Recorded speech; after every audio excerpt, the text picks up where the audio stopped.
Dobrodošli v tej posebni izdaji E24 News English. Sem Nicole Zedek, v živo iz Tel Aviva. V manj kot 24 urah je Iran izstrelil več kot 2 balističnih raket proti Izraelu. Izrael je odgovoril z napadom na petrokemični kompleks v Iranu. Na to je Iran izjavil, da je to to. Ni več napadov na Izrael, dokler Izrael ne nadaljuje napadov kjerkoli v Libanonu. Toda Izrael ne posluša teh iranskih groženj in je že napadel več ciljev Hezbolaha na jugu države. Izrael je prepričan, da Iran ne bo uresničil svojih groženj do te mere, da so navodila poveljstva za civilno zaščito po vsej državi spet običajna, razen na severu Izraela. Premier Benjamin Netanjahu pravi, da bo Izrael še naprej izvajal napade v Libanonu in ne bo dovolil Iranu, da poveže obe fronti. Prisluhnimo še predsedniku vlade. Kot sem to počel desetletja, odločno zagovarjam našo pravico, da ukrepamo proti našim sovražnikom.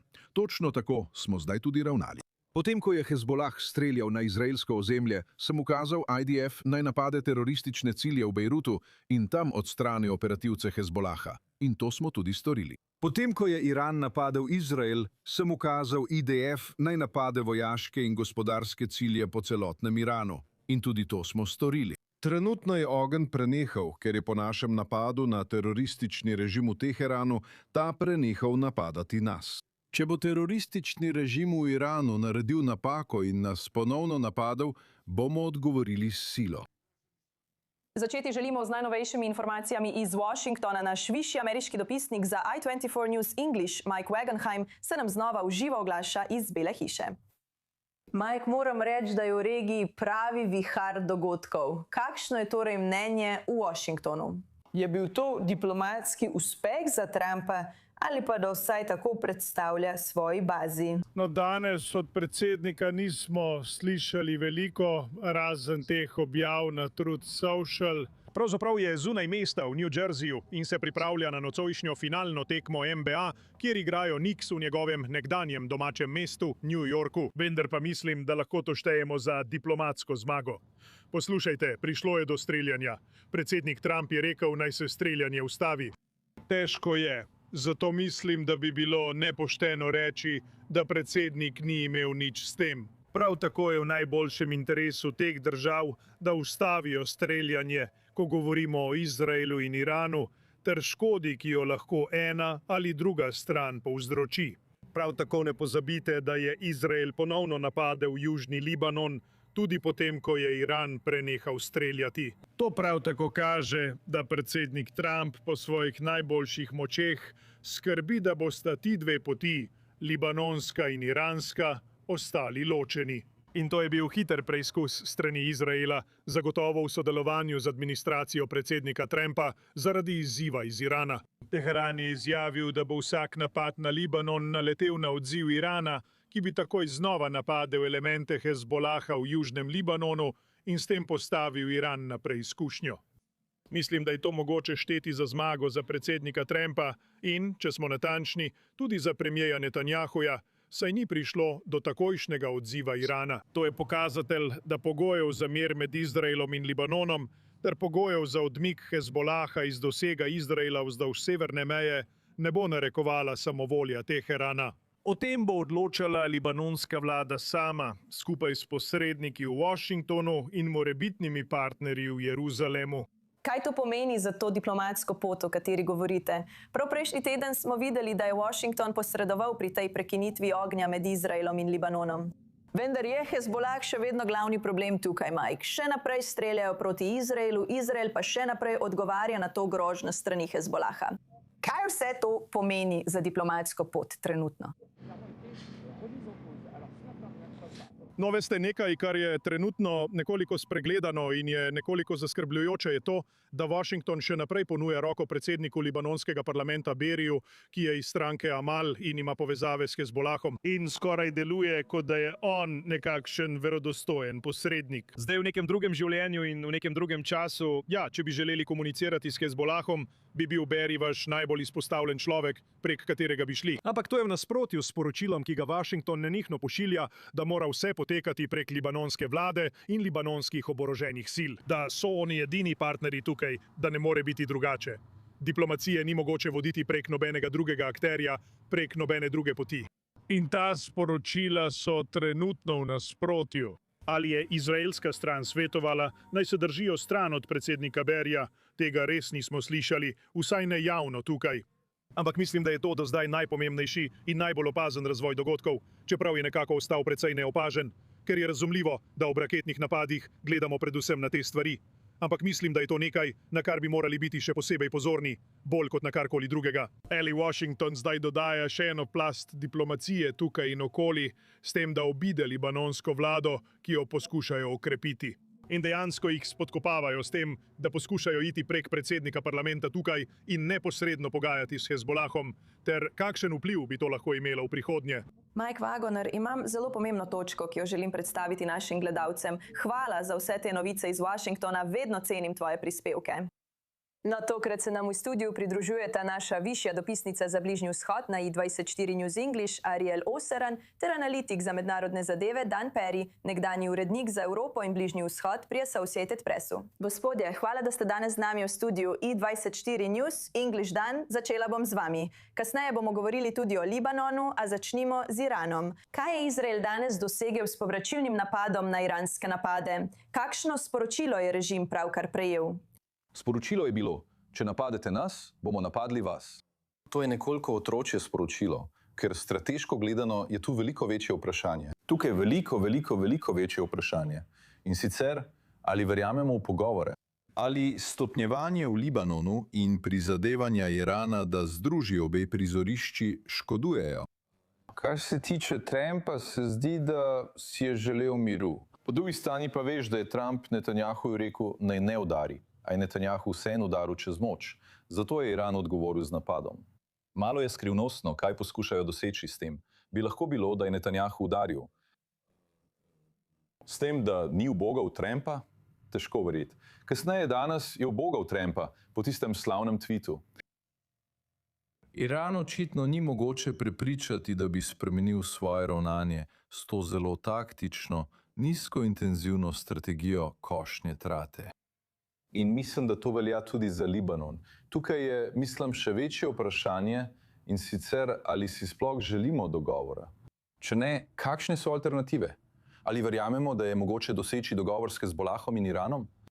Zavzemam se za spremembo paradigme na obeh področjih. Izrael ljubosumno varuje svojo pravico do delovanja v Libanonu in to je današnji velik uspeh, da so kljub iranskim grožnjam nadaljevali in napadli v Libanonu. Vendar se sprašujem, ali bodo še več napadov nizke intenzivnosti v Libanonu, udarjanje po kakšni stavbi tukaj, po kakšni infrastrukturi tam in po kakšnem operativcu drugje res spremenili enačbo. In enačbo je treba spremeniti. Mimogrede, takšen način delovanja kot običajno je propadal že 45 let, tako da predvidevam, da bomo o Libanonu govorili kasneje. Ampak mislim, da je zadnjih 48 ur, kar se je mnogim od nas zdelo kot tveganje za popoln izbruh vojne. Spet, brez kakršnekoli jasne strategije, premier pa nikoli ne daje intervjujev, nikoli ne pojasni, kaj je bilo tako pomembnega pri napadu na Dahijo, ki je po vseh podatkih Ni odstranil nobene resne alternative, razen da bi preprosto pustili Hezbolahu, da še naprej obstreluje te severne skupnosti, ali pa da Iran strelja proti Izraelu in ne bi odgovorili. Izrael trenutno ne želi premirja s Hezbolahom in Hezbolah ne želi premirja z Izraelom. Mislim, da moramo biti iskreni. Hezbolah je napadel Izrael takoj po začetku vojne z Iranom in Izrael se je tega nekako oprijel, izkoristil to, da je v bistvu ponovno začel vojno proti Hezbolahu. In moje osebno mnenje je, da kar se tiče Hezbolaha, želim, da so uničeni, želim, da izginejo z obličja zemlje. V tej želji sem usklajen z vlado Izraela in vlado Libanona ter skoraj vsakim razumnim človekom na svetu. Ampak ne, mislim, da bo trenutna strategija to dosegla, ko so v bistvu stisnjeni na severu, v dolini Abeka, in Izrael ne bo šel 100 mil na sever in zasedel 2/3 Libanona ter jih odstranil, veste, v kopenskih spopadih. Če tega ni, nisem prepričan, kaj sploh vse to dosega. V redu, o Libanonu bomo govorili kasneje v tej oddaji, ampak Ariel, ostaniva pri tem, kar smo danes videli glede dogajanja med Iranom in Izraelom. Kaj pa zalivske države? Ali smo slišali kakšne izjave z njihove strani in kaj ta stopnjevanje ali zdaj pomankanje le-tega dejansko pomeni za njih? Ja, ostajajo tiho. Saudijci, oni, oprostite, oni. Zavračajo, da bi bila letalska baza princa sultana tarča in so sporočili, da je ena od Hutijevih raket izstreljenih proti Izraelu padla na savdsko ozemlje tik ob meji z Jemenom in ni dosegla Izraela. To spremljajo, veste, nočejo se vmešavati. Že zdaj so bolj upleteni, kot bi si želeli. Ugotavljajo, da so tarča napadeni strani Irana, kadar ZDA napadajo iranske cilje, ali napadajo ladjo v Hormuški ožini, ki poskuša priti do iranskega pristanišča. Torej so že bolj upleteni, kot bi si želeli. Vendar pa vidimo, da spremljajo to dinamiko. Mislim, da so nekateri med njimi celo zavistni zaradi izraelskega odziva, ki kaže, kako izgleda, ko država ne sprejme niti enega iranskega napada na svoje ozemlje. In vzpostavi neko obliko odvračanja proti Iranu, česar zalivske arabske države nimajo. Ampak v resnici niso. Nimajo interesa, da bi o tem glasno govorili, ker nočejo še bolj izzivati Irana. Vidimo, da so kot celota zalivske države, kljub vsemu, če izvzamemo Združene arabske emirate in Bahrajn. Oranjajo svojo politiko pomirjanja do Irana in dogajanje v zadnjih 24 urah tega ne bo spremenilo. Prav, želim dodati še nekaj več vpogleda v Iran v vsem tem. Z nami je zdaj Arash Azizi, sodelavec pri Atlantiku in avtor knjige The Shadow Commander. Arash, veliko vprašanje tukaj. Ali je Iran danes spodletel pri svojem cilju povezati fronto s Hezbolahom, ali pa mu je na nek način uspelo? To je dobro vprašanje. Na nek način jih je povezal. Se je lahko napadel, bil napaden nazaj in zdaj se zdi, da je stvar končana. Ampak je pokazal, da bi prišlo do težave ali pa do Hezbolaha, bolje rečeno. A hkrati je ZDA vztrajala, da teh front ne povezujejo. Iranu ni uspelo napasti, ne da bi bil napaden nazaj. Torej so rezultati v tem pogledu mešani. Ni tako, da bi prečkali Rubikon in zagotovili povezavo front. To samo kaže, da bo Iran vztrajal pri tem, vendar to počne v nasprotju z željami demokratično izvoljene vlade Libanona. In to je pomemben dejavnik, ki si ga je treba zapomniti. Zato bomo morali na to pritiskati, čeprav vemo, da to Libanonu ne bo všeč. Izraelu ne bo všeč, Združenim državam ne bo všeč. In mnogim v Iranu seveda to ne bo všeč.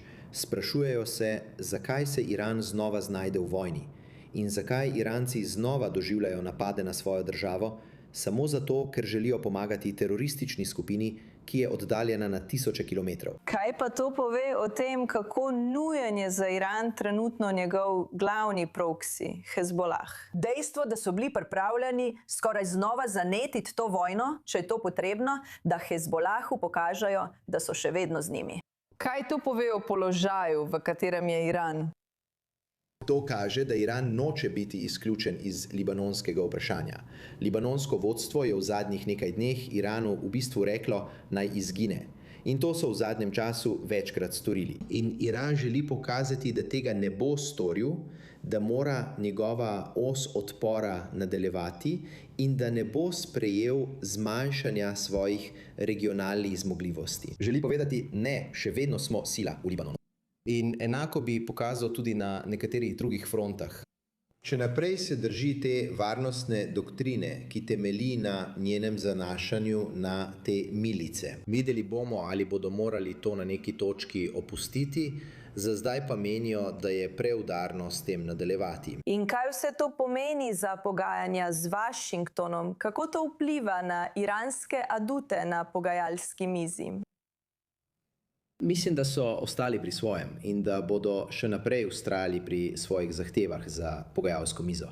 Mislim, da jim Libanon na pogajalski mizi pravzaprav ni tako pomemben, dokler Izrael ne počne nečesa, res izven običajnega. Naprimer, okupacija Bejruta ali premik precej severno od reke Litani ali kaj podobnega, ali zelo obsežno bombardiranje Bejruta, kot smo že videli. Razen tega ne bodo dovolili, da bi Libanon stal na poti dogovoru z Združenimi državami.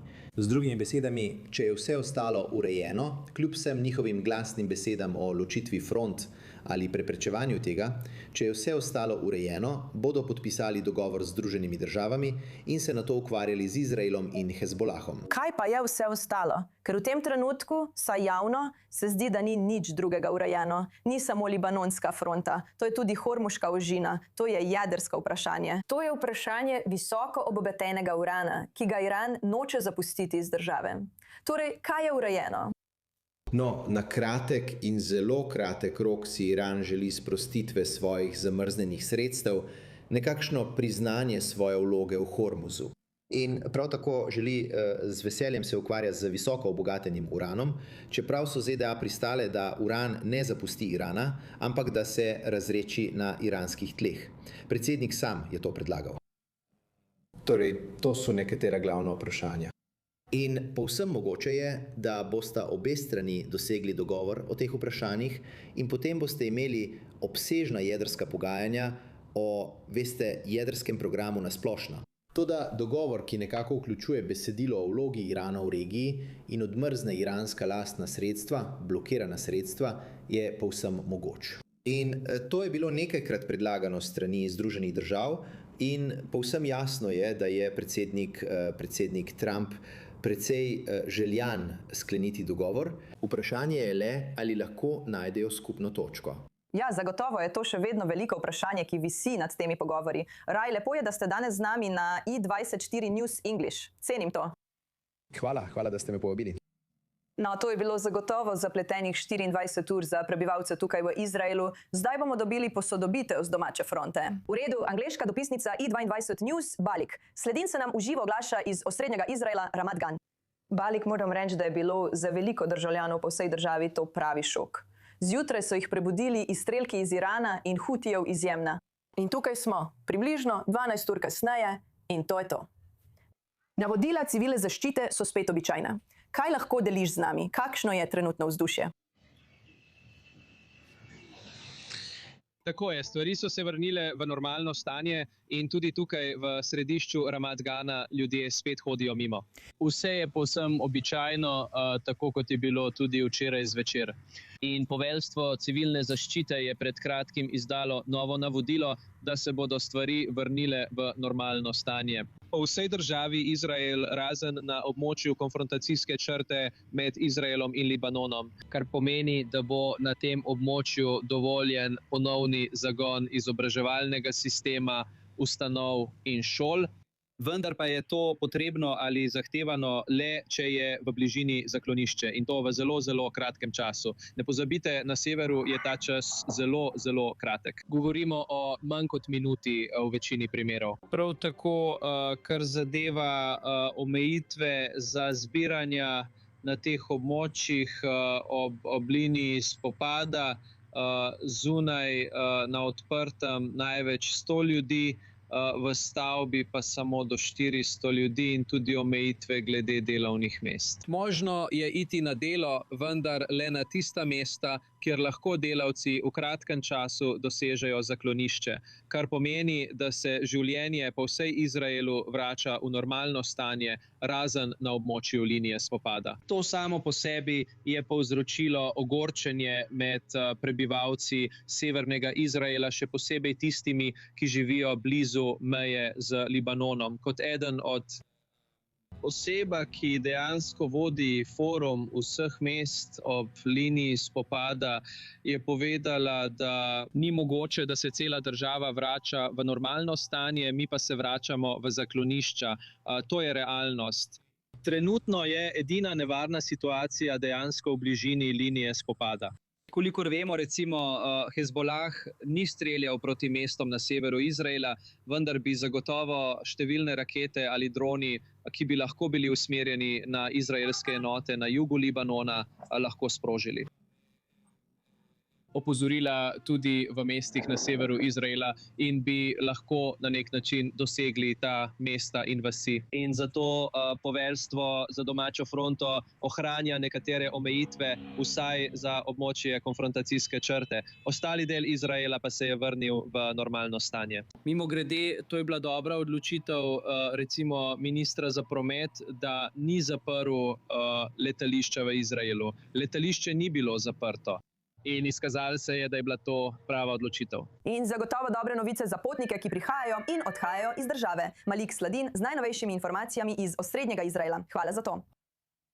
Tukaj v studiu smo še vedno z Arielom in Danom. Dan, še enkrat, kakšno je tvoje mnenje o tem, kako regija dojema ta trenutek, ko gre za Iran, Libanon in zalivske države, ki prav tako spremljajo dogajanje?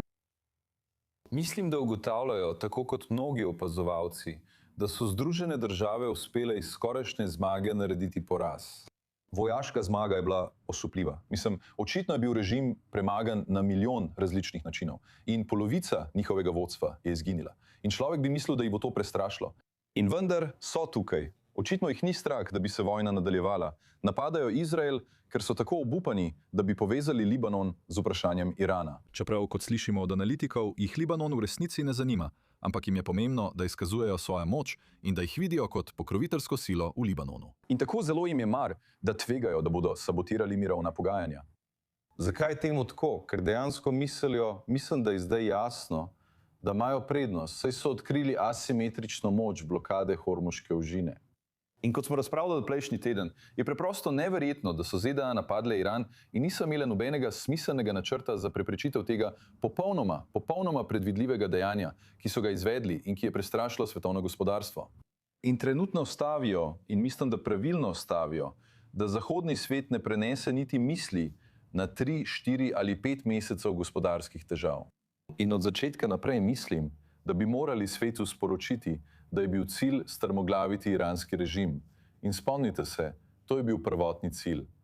Ne obogateni uran, kot sta trdila Trump in Netanjahu pred letom dni. Vendar pa to ni bil javno razglašen cilj. Prvi dan sta Netanjahu in Trump, še posebej Trump, šla na televizijo in rekla, ko bo to končano, iransko ljudstvo, lahko boste vzeli svojo državo nazaj. In ves razlog, da so poslali letalonosilke sem, je bil ta, ker so iranskemu ljudstvu rekli, da je pomoč na poti, potem ko je Iran pobil na 10.000 ljudi. In ideja je bila seveda ta, da bo po popolni odstranitvi režima. In sam sem bil dovolj naiven, da sem šel na vsako televizijsko postajo in rekel, da je to trenutek, ko je treba postaviti pogoje za predajo. Ker niso neracionalni in vedo, da se morajo predati. In pogoji za predajo bi bili, dobri in pravični. Samo jedrsko vprašanje, za katerega je Trump spet rekel, da je bilo rešeno že pred letom dni. Ampak milice, ki jih Iran trenutno ščiti v Libanonu, in rakete, demokratične reforme in morda sprememba režima, nihče ne govori o ničemer. In Trump jih ponižujoče pravzaprav prosi, naj ponovno sprejmejo JCPOA, ki je bil dogovorjen v času Baracka Obame. Mislim, da bo trdil, da je drugače. In že sem ga videl, vsi smo ga videli, v oddaji Meet the Press, ko je rekel, da je Iran bogatil uran že takrat, ali nekaj takega med dogovorom. To ni res. Assad pravi, da ni res. CIA pravi, da ni res. IAEA pravi, da ni res. On je odstopil od tega dogovora in zdaj ga bo poskušal ponovno vzpostaviti. In to je vse, kar bo dobil. In v zameno za to je to vse, kar zahteva. In v zameno za to bodo temu režimu dali $10 milijard v odmrznenih sredstvih in omilitvi sankcij. In morda še več. Nekatere ocene pravijo $300 milijard. To bo za dolgo časa konec pogovorov o odstranitvi režima. In režim je kriminalna združba, ki je sovražnik iranskega ljudstva, regije in sveta, ne samo Izraela. Tako da je neverjetno, da smo tukaj glede na izjemne uspehe, ki jih je Izrael dosegel s svojimi neprimedljivimi obveščevalnimi sposobnostmi v prvem tednu vojne. Bil sem prepričan, ko sem podprl vojno, da imajo nek načrt, da sta CIA, Mossad ter KGB, FSB in Kitajci vsi pripravljeni organizirati državni udar. Nič od tega ni držalo. In to je strateški neuspeh, ki je nepojmljiv. No, zagotovo bomo morali še videti podrobnosti kakršnega koli dogovora, ko bo ta dokončan, saj trenutno noben dogovor ni na mizi. Ampak Ariel, ko gre za to, kdo sprejema odločitve v režimu, je novo poročilo Iran International, da vrhovni voditelj Mohamed Javadollah Hamenej že več kot 24 ur ni bil v stiku z iranskim vodstvom. To pomeni, da ko se je vse to odvijalo, vrhovni voditelj ni bil nujno tisti, ki je sprejemal odločitve. Ali to pomeni, da je potem to IRGC? Kadarkoli govorimo o sprejemanju odločitev strani Močtaba Hameneja, moramo dodati oziroma IRGC, ker ga nismo videli in vemo, da bi bil, če bi bil živ, usklajen z IRGC, ni ravno tisti umirevalni dejavnik, kot je bil njegov oče. Dejstvo, da ga do zdaj še nismo videli, kaže na eno od treh možnosti. Da je hudo iznakažen in ne more pokazati obraza v javnosti, da je v komi ali da je mrtev. Ni druge razumne razlage za to, da nismo videli Mujtaba Hameneja ali slišali njegovega glasu. Iranski državni mediji dejansko brskajo po arhivih, da bi našli stare slike Mujtaba Hameneja, da jih objavijo na družbenih omrežjih kot nekakšen opomnik, da bi Irancem dali vedeti, da imajo vrhovnega voditelja, ki naj bi bil živ in naj bi sprejemal odločitve, vendar pa ni bilo nobene nove slike od 28. februarja. Takrat je bil njegov oče odstranjen, stal je tik ob njem, ko je prišlo do napada. In to kaže na dodatne izzive in zaplete, ko poskušate nagovoriti iranski režim. S kom pravzaprav govorite? In to je v bistvu eden glavnih izzivov, ki jih je izpostavil predsednik Trump. In to ponovno kaže na vse večjo šibkost iranskega režima. Res morajo Resnično zasijati. Torej, jaz sem že pred kamerom, bomo videli. Jaz, konfant, zdaj je božen. V redu, Ariel Osoran, hvala za te posodobitve. Dan Peri, ostanite z mano tukaj v studiu, imamo še več za razpravljati po kratkem premoru tukaj na i22 News English, zato nikar ne odidite. Ko se vrnemo, se bomo poglobili v Hezbollah, libanonsko fronto in kako Iran poskuša, uspeva. Ni verjetno, da bi povezali oboje. O vsem tem bomo razpravljali po kratkem premoru tukaj na i24 News.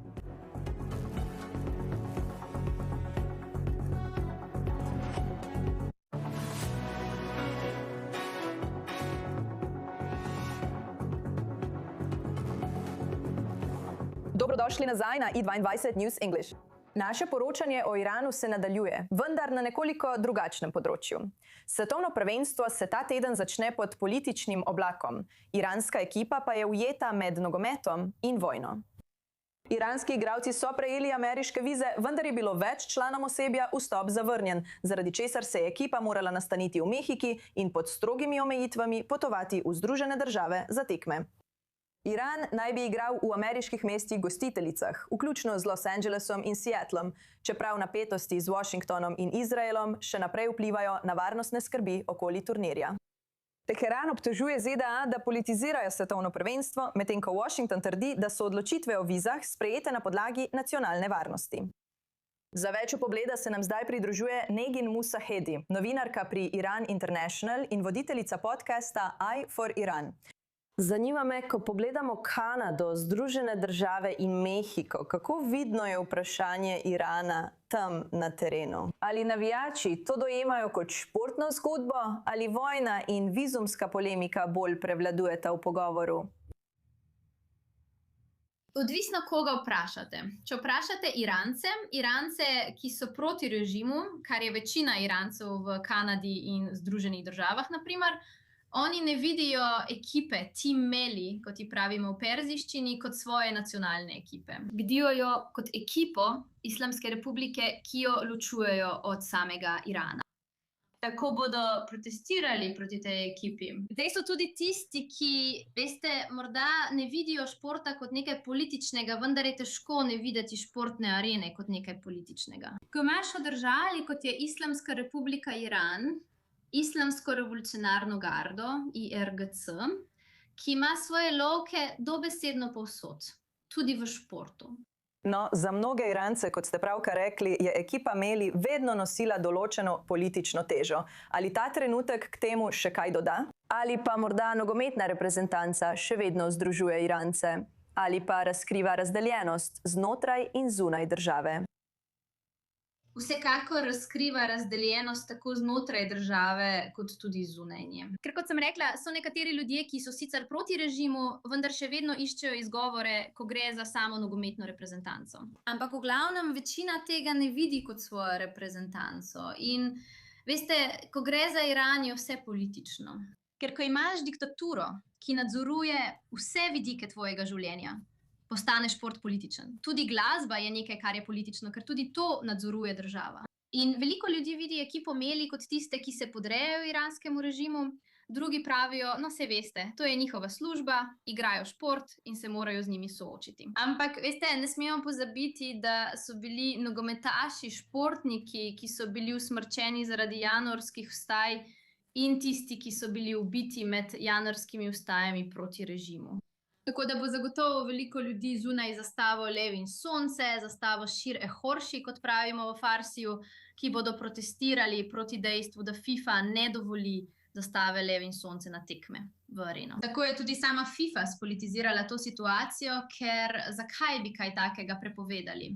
Kaj pa potem odločitev ZDA, da igralcem same ekipe podelijo vize, tudi če nekaterim višjim članom celotne organizacije ni dovoljeno vstopiti v državo? Torej, je večina Irancev v diaspori proti celo temu. Menijo, da sploh ne bi smeli dobiti vizuma, ker menijo, da predstavljajo državo, proti kateri so trenutno v bistvu. Mislim, da je vojna med Združenimi državami in Iranom, kljub tako imenovanemu premirju, še vedno prihaja do napadov, kot veš tudi sama, saj si v Izraelu. Tako je, veliko Irancev v diaspori zelo proti sami odločitvi, da se igralcem sploh podeli vizum in menijo, da je to izdaja. Zagotovo bomo imeli še več novosti, ki jih bomo spremljali skozi teden, ko se bodo te tekme začele. Negin Musahedi, lepo, da ste bili danes z nami na i24 News English. Hvala vam. Enako. Medtem pa se dogajanje na severni fronti nadaljuje. Zdaj pa želimo dobiti najnovejše informacije od naše dopisnice i24 News, Joe Brown. Oblasi se nam s terena v severnem Izraelu blizu meje z Libanonom. Joe, zadnje novice iz Irana grozijo Izraelu, naj še ne napada nikjer v Libanonu. Izrael teh groženj ne jemlje resno. Kakšno je trenutno stanje na terenu?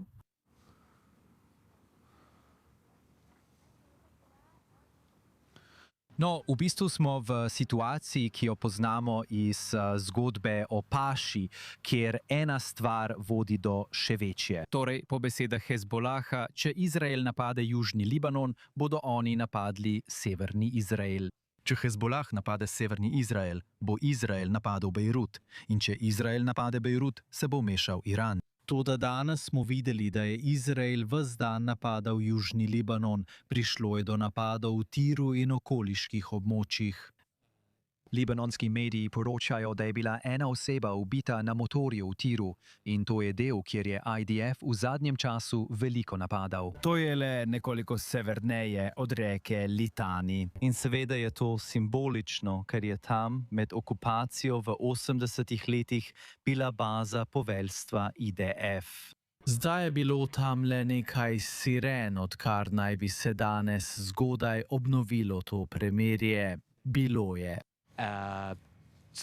Dva vala siren, skupaj 4 rakete, od katerih sta bili 2 prestreženi nad južnim Libanonom, 2 pa sta pristali blizu vojakov IDF v južnem Libanonu. Tako da tam Hezbolah doslej usmerja večino svojega ognja. Vendar pa obstaja strah, da se bodo vrnili k temu, kar so počeli prej in postopoma dodajali več napadov na severni Izrael, da bi izzvali odziv Izraela. Hezbolah je v situaciji, kjer Libanon poskuša pogajati z Izraelom. Iran naj bi se prav tako poskušal pogajati z ZDA glede Izraela. Hezbolah ne želi miru v regiji, ker želi izkoriščati kaos in nestabilnost v Libanonu. Zelo verjetno je, da bodo poskušali še naprej usmerjati svoje rakete bolj proti mestom in naseljem vzdolž linije spopada.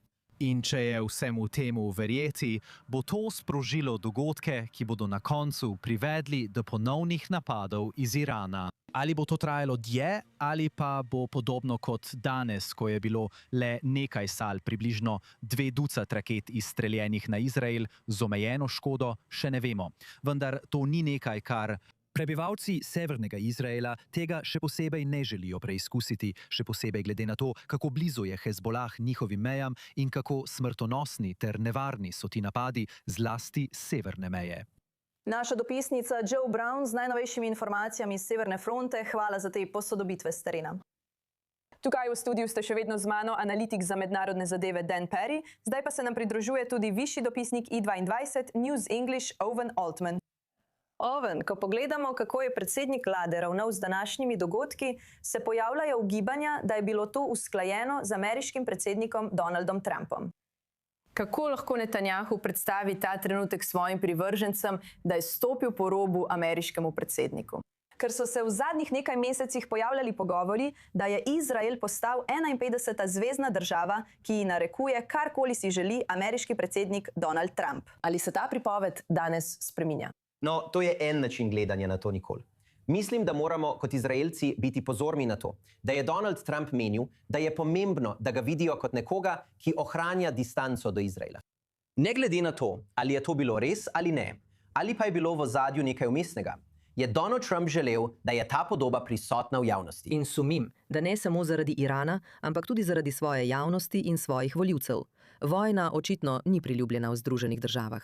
Izrael ni priljubljen v Združenih državah. In to je ozadje za veliko tega, kar se dogaja. Nikol, mislim, da smo vsi imeli občutek, da bomo videli vpliv ameriškega javnega mnenja na Izrael, na ameriško politiko do Izraela v obdobju po Trumpu. Vendar to že vidimo v času Trumpa. To je skrita roka za Donaldom Trumpom, ko reče Benjaminu Netanjahuju, da bo moral Netanjahu sprejeti kakršenkoli dogovor z Iranom, ki ga dosežejo Združene države. Deloma gre seveda za osebnost in slog Donalda Trumpa. Vendar mislim tudi, da Trump razume, da Netanjahu, za razliko od preteklosti, nima drugih možnosti v ameriški politiki. To ni situacija, kot smo jo videli leta 2015 z Barackom Obamo, ali do neke mere leta 2024 z Joe Bidenom, ko je lahko Netanjahu šel v kongres k prijateljskim politikom v predsednikovi lastni stranki, kaj šele k opozicijski stranki. Netanjahu se sooča z Združenimi državami, kjer je Izrael v skoraj vseh anketah zelo nepriljubljen v ameriškem javnem mnenju. Tudi v republikanski stranki Američani, mlajši od 50 let, celo v najnovejši anketi Pew, še bolj kot v prejšnji, ne marajo Izraela. In edini pravi vir podpore za Izrael so republikanci, starejši od 50 let. Da Netanjahu nima drugih možnosti razen Trumpa. In mislim, da Trump to razume. To je predsednik, ki razume vzvode, ki razume ravnotežje moči in svoje odnose s tujimi voditelji. In to je vpliv iz ozadja. Zdaj je mogoče, da v ozadju obstaja usklajevanje, ki lahko zadovolji politične potrebe obeh voditeljev. Popolnoma prav imaš, Nikolaja. Toda dejstvo, da Donald Trump misli, da zmaga s tem, ko kaže, da je oddaljen od Izraela, je nekaj, na kar bi morali vsekakor biti pozorni. Dejan, vidim te. Dobro. Neverjetno je, da se tako trudi distancirati od Izraela in posebej ponižati Netanjahuja. Prejšnji teden je pricurljalo, da ga je preklel in ga označil za norega. Dan imamo težavo z vašim mikrofonom, to bomo uredili, samo počakajte, naša tehnična ekipa bo prišla in to popravila. Medtem bomo povabili drugega gosta. Z nami je zdaj Hussein Abdul Hussein, raziskovalec na Fundaciji za obrambo demokracij. Hussein, trenutno govorimo o libanonski fronti, kar pomeni Hezbolah. Kaj pa libanonska država? Kaj se od njih pričakuje, če Hezbolah še naprej obstreljuje Izrael? Kako naj libanonska država ravna v tem trenutku? Poglejte, jasno je, da ima libanonska država voljo, vendar nima sredstev. Prejšnji teden je libanonska država podpisala zgodovinski skupni dokument z Izraelom. Ta dokument je začrtal način, kako bodo obe državi in Združene države končale vojno, razorožile Hezbolah, zagotovile umik Izraela in nato bo Libanon postal suveren ter prevzel nadzor nad svojim ozemljem. Zdaj, žal, libanonska vlada nima sredstev, da bi ustavila Hezbolah, Hezbolah pa je vztrajal. Rekli so, poslušajte, prvo, imamo svoj poseben kanal do predsednika Trumpa. Predsednik Trump je ves čas govoril, da je govoril s Hezbolahom. In drugič, fantje iz Hezbolaha so govorili, da imajo moč, zato nas kar poskusite ustaviti. Tudi če je to situacija, mislim, da moramo ostati z libanonsko vlado, se osredotočiti na nje, ne odpirati stranskih kanalov in jih podpirati. Poskusimo jim dati orodja, ki jih potrebujejo, da resnično izvedejo ta načrt, na katerega so se dogovorili z Izraelom. Kako pri tem sodeluje predsednik parlamenta Nabih Berri? Poročajo, da ni postal stranski kanal tako rekoč, ampak da Washington prav tako z njim vodi pogovore, ko gre za dejansko izvajanje volje Hezbolaha. Ampak ali to potem pomeni, da gre mimo libanonske vlade same, posebej Josefa Aouna? Seveda, popolnoma. In to je v nasprotju s politiko Združenih držav. Mislim, sekretar Rubio je s svojo ekipo porabil čas in trud za vzpostavitev tega neposrednega kanala pogovorov med vladama Izraela in Libanona. In potem iz nič imate Berrija, ki vzpostavlja svojo povezavo, ker nasprotujejo neposrednim pogovorom. Zdaj pa želijo posredne pogovore prek Združenih držav. In zdaj je Berri tisti, ki posredno komunicira s Hezbolahom. To je ločen kanal. To je kanal Hezbolaha in ne bi smel obstajati, ker je ves smisel v tem, da to vidimo. Libanonska vlada je tista, ki je odgovorna in ki govori v imenu Libanona. Ne Hezbolah je tista, ki je odgovorna. In veste, skupaj z svojim zaveznikom, Nabihom Berrijem. Kaj pa libanonski državljani? Ali so znaki naraščajočega nezadovoljstva s tem, kako libanonska država ravna s Hezbolahom, ali celo s tem, kako Hezbolah deluje v državi? Raziskave, ki jih imamo, kažejo, da si eden od dveh Libanoncev, vključno s šiiti, eden od dveh Libanoncev želi, da se Hezbolah razoroži in da se vzpostavi mir z Izraelom. To je raziskava izvedena maja. In če izločite šiitsko skupnost, ki predstavlja 27% prebivalstva, ta številka naraste na 65%. To pomeni, da skoraj 2 od 3 Libanoncev želita, da se Hezbolah razoroži in da se vzpostavi mir z Izraelom. Ti podatki so v tej regiji brez primere. In mislim, da je to nekaj, na čemer lahko gradimo. In mislim, da predsednik Aoun in premier Sleiman razumeta ljudsko razpoloženje in utrip. Tukaj Hezbolah ne zanima, kaj mislijo Libanonci. Hezbolah želi izpolnjevati iranske ukaze. In mislim, da je v tem trenutku Hezbolah v nasprotju z večino Libanoncev, tudi če še vedno uživa podporo večine šiitskega prebivalstva. Ampak kljub temu, če si eden od 2 Libanoncev želi, da bi Hezbolah razorožili, bi dovolili Izraelu ali Združenim državam Amerike, da to storijo. Ali pa morajo to storiti libanonske oborožene sile, ki pa nimajo dovolj sredstev, da bi to v celoti izvedle. Mislim, da ne izbirajo ali odločajo. Razumejo in če nimajo sredstev, bo moral to storiti nekdo drug. Mislim, da niso proti tej ideji. Mislim, da niso proti temu, da CENTCOM pomaga Libanoncem pri tem. Veste, mislim, da so v tem trenutku odprti za vse predloge in vse. Da moramo reformirati libanonske oborožene sile in jih podpreti, da bodo lahko to storili. Ali da lahko uveljavijo načrt, ki sta ga državi dogovorili prejšnji teden, o tem, kako razorožiti Hezbolah in nadaljevati. Bi to lahko bil resničen korak, ta pilotna območja, o kateri so se dogovorili prejšnji teden v dogovoru med Izraelom in Libanonom, ki so ga posredovale ZDA, te pilotske cone, kjer so libanonske oborožene sile že znaki njihovega vstopa južno od reke Litani. Vendar pa na območjih, kjer je bil Hezbolah že odstranjen. Ali torej to pomeni, da so te pilotske cone lahko uspešne le, če Izrael najprej odstrani Hezbolah? Mislim, da je to edina pot naprej. Mislim, da je uradni kanal Washingtona, vlada do vlade, načrt, ki ga imamo, mislim, da je to edina pot naprej. Vendar pa pilotske cone še niso bile določene, ker libanonska vojska v Washington ni prišla pripravljena z zemljevidi. Vendar pričakujem, da bodo Libanonci v prihodnje začeli sodelovati, da bo libanonska vojska začela sodelovati. In ko se to zgodi, je to prava pot naprej. Ne vidim druge možnosti. In zdaj veste, zakaj je Hezbolah tako vztrajal pri tem, da spodkopava pogovore, nasprotuje pogovorom, strelja na Izrael, da Iran strelja in izstreljuje rakete na Izrael. Hezbolah se je zelo trudil učrniti Aouna in vlado ter ustaviti pogovore, vzpostaviti alternativni kanal in uporabiti rakete za zaostritev razmer, da ne bi bilo mirovnih pogovorov. Torej, že samo vedenje Hezbolaha pove, da sta vladi Libanona in Izraela počeli prave stvari, Hezbolah pa je prestrašen in jih skuša ustaviti. Hussein Abdu Hussein, vedno je lepo, da ste z nami na II24 News. Zelo zanimiva analiza, kot vedno cenim vaš prispevek. Hvala.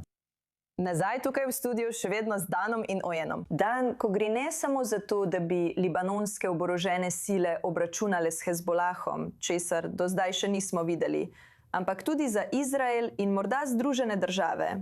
Zdi se, da mora to storiti Izrael. Ampak prej smo govorili o valovnih učinkih, ki jih to lahko ima na dojemanje Izraela po svetu.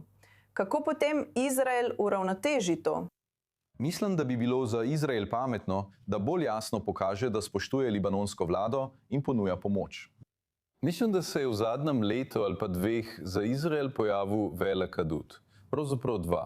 Prvič, da si libanonska javnost, večina nje, mislim, da več kot polovica in zagotovo velika večina nešiitov, želi, da Hezbolah izgine in si želi mir z Izraelom. In pravkar smo slišali Husseina Abdel Husseina, ki je to potrdil in vem, da je to res. In potem libanonska vlada, nekaj časa Libanon sploh ni imel predsednika. Zdaj je njihov novi predsednik zelo pogumen. In tudi predsednik vlade. Jasno je, da si to želijo storiti, vendar ne morejo. Izrael se s tem v resnici ni ukvarjal. Bili so, veste, prisiljeni, da se pogovarjajo z Libanonci na dokaj nizki ravni. Morajo pokazati, da smo tukaj, da vam pomagamo. Ideja, da je to izključno izraelski problem, igra na roko narativu Hezbolaha, da Izrael napada Libanon. In veliko časa sem preživel v Evropi in nenehno slišim od ljudi, ki bi morali vedeti bolje, da ima Izrael ozemeljske ambicije do Libanona. Izrael mora imeti tudi diplomatsko vejo in spodbujati Libanon, da postane ena od tistih držav, ki odkrito prosijo za pomoč. Veste, Irak in Afganistan sta prosila za pomoč. V novejši zgodovini je bilo veliko držav, ki so prosile za pomoč. Tujo pomoč. Mali, Mozambik, Kolumbija. Ljudje tega ne vedo. Obstaja mehanizem pri ZN, s katerim lahko zaprosiš za prihod tujih vojakov, da ti pomagajo. In Libanon to očitno potrebuje. Mislim, da Libanon ne želi, da bi Izrael hodil gor in dol po njihovi državi do doline Beka.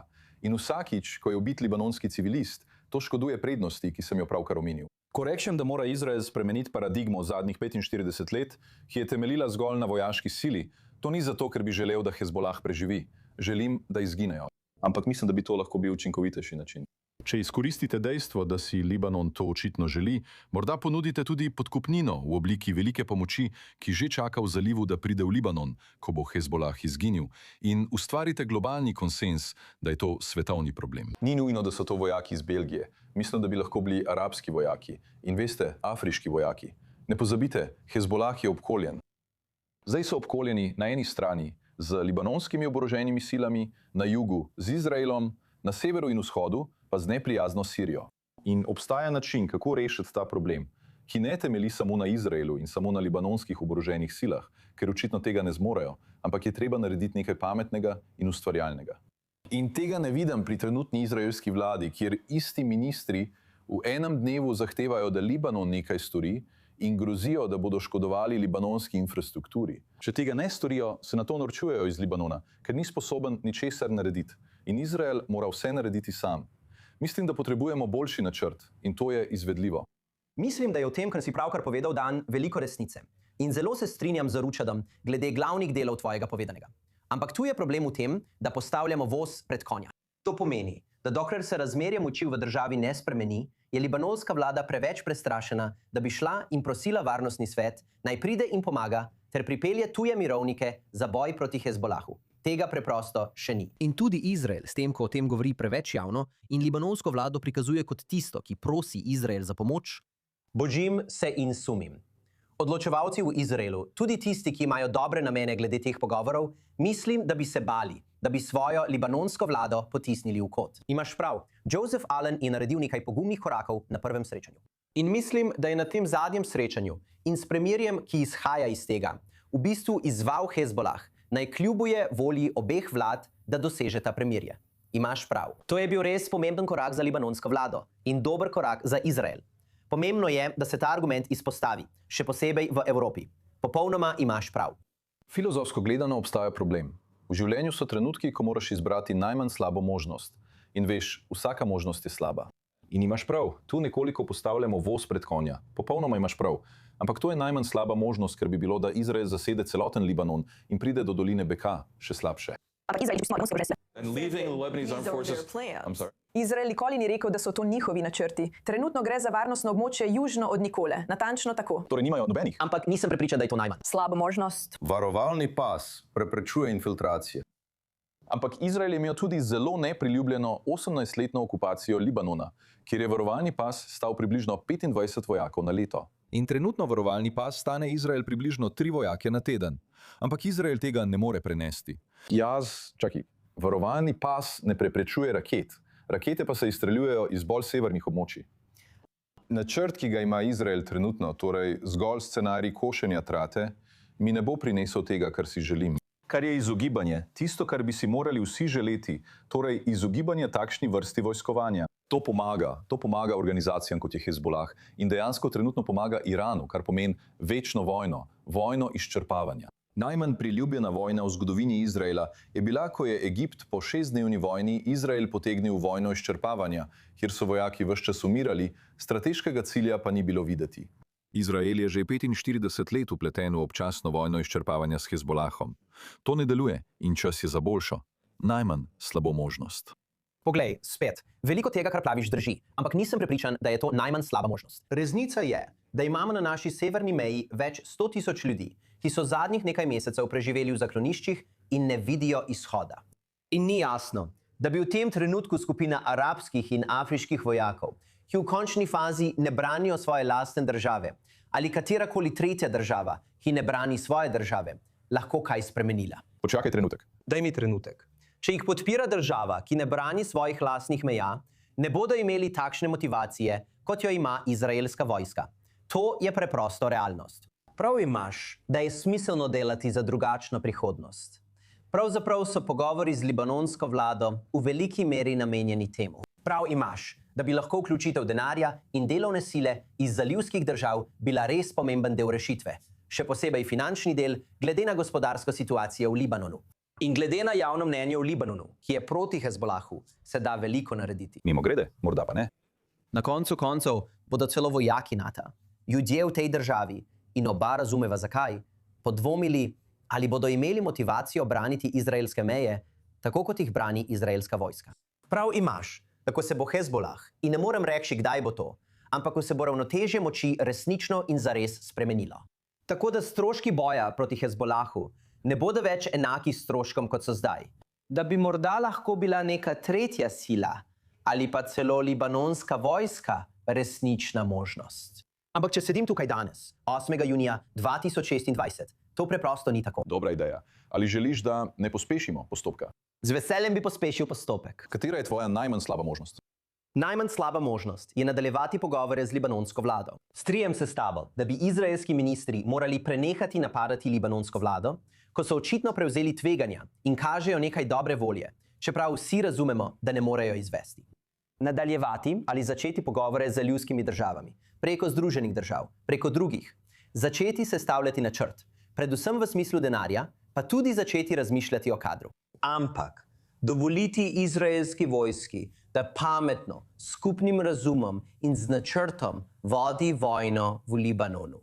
Ampak razumeti, da je to na kratek rok edina rešitev za ljudi. Jaz, izraelski načelnik generalštaba, ki je zelo znano rekel, da bo vojna, v tem primeru 6-dnevna vojna, hitra, kratka in elegantna. In to je bila izraelska vojaška doktrina desetletja, ker je Izrael razumel, da je njegovo zaledje majhno in ranljivo, da je demokratična družba in da si ne želijo izčrpavajočih vojn, ki bi uničile vse, kar so zgradili.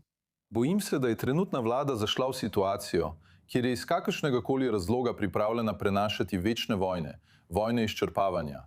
Te so bile vedno nepriljubljene. Vojna izčrpavanja proti Egiptu je bila nepriljubljena. 18-letna okupacija Libanona je bila nepriljubljena. In to ne bo nič boljše. Potrebujemo boljši načrt. V redu, gospodje, zagotovo je bila to vroča razprava, kar kaže na pogovor, ki se odvija pred našimi očmi tukaj v Izraelu, na severni fronti in stran od Irana, kjer se zdi, da je danes že vse zaključeno. Za naše gledalce ste pripravili odlično analizo. Owen Altman, Dan Perry, najlepša hvala. To je vse za to najnovejšo izdajo i22 News v angleščini, vendar se bomo vrnili še z 1 uro in pol posebne oddaje, ki se začne ob 22 uri po izraelskem času. To bo z Benito Levin ob 22 uri po izraelskem času, ob 15 uri po vzhodnem času. Sem Nikol Zedek. Najlepša hvala, da ste se nam pridružili ta večer.